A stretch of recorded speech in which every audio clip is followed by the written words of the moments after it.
नमस्कार दोस्तों, स्वागत है आपका द संकेत लाइव में और मैं हूं तमन्ना। इस समाज ने देश से एक बेहतरीन टेनिस खिलाड़ी छीन लिया। यह कोई भावात्मक बयान नहीं है, यह एक कड़वा सच है। वो सच जो राधिका यादव की लाश के पास बैठा था, उसके अपने पिता के रूप। राधिका यादव 25 साल की है, एक जूनियर इंटरनेशनल टेनिस खिलाड़ी जिसने देश के लिए खेलने का सपना देखा था, जो गुरुग्राम में खुद की टेनिस अकादमी चला रही थी, मेहनत कर रही थी, आगे बढ़ रही थी और फिर एक दिन सिर्फ इसलिए मार दी गई क्योंकि कुछ लोगों ने एक लड़की को उसके को एक्टर के साथ स्क्रीन पर देखकर समाज की ठेकेदारी ओढ़ी और एक पिता समाज के तानों से इतना टूट गया कि बेटी पर भरोसा करने के बजाय उसकी जान ले ली। क्या यही हमारी सभ्यता है? क्या बेटियों की मेहनत को सिर्फ इसलिए कुचला जा सकता है क्योंकि किसी व्हाट्सएप ग्रुप या मोहल्ले की पंचायत में किसी ने कह दिया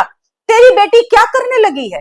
इसमें आज मॉर्निंग हाउस में सेक्टर 56 पुलिस स्टेशन गुरुग्राम में इन्फॉर्मेशन मिली थी एक निजी हॉस्पिटल से कि एक लड़की है जिसको कुछ गोलियां लगी हैं, जो कि मृत अवस्था में हॉस्पिटल में है। जिसके ऊपर पुलिस टीम के द्वारा हॉस्पिटल में जाकर के पता किया गया तो मालूम हुआ कि ये राधिका नाम की लड़की थी और करीब 25 वर्षीय लड़की है, जो कि सेक्टर 57 के किसी एरिया में रहती है। पुलिस के द्वारा उसके घर जाकर के पता किया गया लेटर ऑन, तो मालूम हुआ कि ये जो राधिका है ये टेनिस प्लेयर थी और फिलहाल ये कोई अपनी टेनिस अकेडमी चला रही थी। इसके पिता के द्वारा इसको गोलियां मारी गई हैं, जिसको पुलिस के द्वारा अरेस्ट कर लिया गया है और उससे पूछताछ की गई है तो उन्होंने इस घटना को अंजाम देना स्वीकार किया है। फिलहाल जो इन्वेस्टिगेशन हुई है उसमें पुलिस को मालूम हुआ है कि जो मृतकता है उसको 3 गोलियां कुल मिलाकर के लगी हुई हैं और एक्यूज के ब्रदर के द्वारा पुलिस की कंप्लेंट फाइल की गई है और उसके द्वारा ये एलिगेशन लगाए गए हैं कि उनको शक है कि उसके द्वारा गोली मारी गई है। एक्यूज दीपक जो है उसकी उम्र करीब 49 ईयर्स है। उसके द्वारा घटना को अंजाम देना स्वीकार किया गया है और पुलिस के द्वारा उसको अरेस्ट कर लिया गया है। स्पॉट पर पुलिस की सीन ऑफ क्राइम की टीम के द्वारा विजिट किया गया है। फिलहाल तक इन्वेस्टिगेशन में ये सामने आया है कि मृतका को 3 गोलियां कुल मिलाकर के लगी हुई हैं। जो रीजन है घटना के पीछे उसमें फिलहाल तक जो पाया गया है कि ये जो राधिका मृतका थी ये कोई टेनिस अकेडमी अपनी चलाती थी, जिसको लेकर के इसके पिता नाराज थे और उन्होंने इसको कई बार बोला था कि ये एकेडमी न चलाए और इसी नाराजगी के चलते इन्होंने गोली चला करके हत्या की वारदात को अंजाम दिया गया है। किस लेवल की टेनिस प्लेयर थे और कब से एकेडमी चलाती? जो मृतका है वो एक नेशनल लेवल की प्लेयर थी और पिछले काफी समय से ये अपनी टेनिस एकेडमी चला रही थी। जो घटना को जो अंजाम दिया गया है वो एक लाइसेंसी वेपन से उनके द्वारा अंजाम दिया गया है। लाइसेंसी वेपन को पुलिस के द्वारा स्पोर्ट से रिकवर भी कर लिया गया है। फर्दर जो केस है उसकी इन्वेस्टिगेशन पुलिस के द्वारा इसमें की जा रही है। किसके नाम ये रिवॉल्वर का लाइसेंस और ये दीपक करता क्या है? ये जो एक्यूज बेसिकली इसका कोई किराए का काम है और इसी से इसका जीवन यापन चलता है। वेपन है वो लाइसेंसी है और फिलहाल जो केस की इन्वेस्टिगेशन उसमें की जा रही है कि किसके नाम से ये वेपन है। फिलहाल तक जो पाया गया कि दीपक के नाम से उसने बताया कि उसी के नाम से ये वेपन है। पुलिस के द्वारा डीप इन्वेस्टिगेशन इसमें की जा रही है। जैसे जैसे फैक्ट इन्वेस्टिगेशन में सामने आएंगे पुलिस उसके अकॉर्डिंग अपनी कार्रवाई इसमें जारी रखेगी। कितने बजे की घटना है और उस वक्त घटना के वक्त कौन मौजूद था? अभी तक जो इन्वेस्टिगेशन है उसमें सामने आया कि ये घटना करीब सुबह 10:30 बजे की है और जो एक्यूज है उसके ब्रदर हैं कुलदीप, उनको वो इसी के मकान में ग्राउंड फ्लोर पे रहते हैं और जो एक्यूज है और उसकी फैमिली थी वो फर्स्ट फ्लोर पे रहती थी। सुबह 10:30 के आसपास उनको कुछ आवाज़ सुनाई दी थी, तो जैसे ही उन्होंने ऊपर जाकर के देखा तो उन्होंने पाया गया कि जो मृतका थी वहाँ पड़ी हुई थी गोली लगने से। उसको प्राइवेट हॉस्पिटल में ले जाया गया था जहाँ के डॉक्टर के द्वारा उसको मृतक घोषित कर दिया गया था।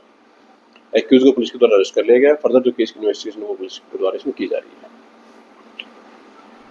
राधिका की हत्या 5 गोलियों से नहीं हुई, उसकी हत्या उस मानसिकता ने की है जो आज भी बेटियों की आजादी को इज्जत का बोझ मानती है। उसका अपराध क्या था? एक्टर इनामुल हक के साथ एक सॉन्ग में एक्टिंग करना, एक रील शेयर करना और फिर समाज के ठेकेदारों ने पिता से जाकर कहा देखो बेटी क्या कर रही है। कम से कम पिता को बेटी पर तो भरोसा होना चाहिए था, लेकिन भरोसे की जगह वहां पिस्तौल थी जो लाइसेंसी थी। समाज की इज्जत बचाने के लिए वैध बना दी गई हत्या का हथियार। राधिका ने करोड़ों रुपए की टेनिस अकादमी खड़ी की थी। वह खुद कमाती थी, खुद चलती थी। पिता को लोग ताने मारते थे, बेटी की कमाई खा रहा है। यही ताना उसे इतना खोखला कर गया कि वह खुद को साबित करने की जगह बेटी को ही मार बैठा। ये सिर्फ एक मर्डर नहीं, हमारे पूरे सामाजिक ढांचे का पोस्टमार्टम है। जहां एक लड़की की संवेदनाएं नहीं, उसकी सोशल मीडिया पोस्ट पर सवाल उठते हैं, जहां लड़कियों की उपलब्धियों से ज्यादा उनके कपड़े, साथी कलाकार और रील की लेंथ देखी जाती है, जहां एक पिता का अहम समाज के डर से बड़ा हो जाता है और बेटी की जान से भी। हम उस दौर में हैं जहां लड़कियां खेलों में देश का नाम रोशन कर रही हैं, लेकिन समाज अब भी उनके शरीर और सोशल मीडिया पर ही फंसा हुआ है। राधिका की हत्या, उसका खून सिर्फ उसके किचन में नहीं फैला, या हमारे सोच के गलिहारों में भी बिखर चुका है। यह घटना हमें मजबूर करती है सोचने को, क्या बेटियों की तरक्की से ज्यादा हमें उनकी औकात दिखाना जरूरी लगता है? क्या पिता सिर्फ पालक है या सामाजिक दबाव के ट्रिगर? द संकेत लाइव के इस वीडियो में हम सिर्फ एक सवाल पूछते हैं, क्या राधिका यादव की हत्या करने वाला सिर्फ दीपक यादव था या हम सब? अगर आपको लगता है कि इस सवाल का जवाब देना जरूरी है तो इस वीडियो को जरूर शेयर करें। आज के लिए इतना ही। नमस्कार दोस्तों।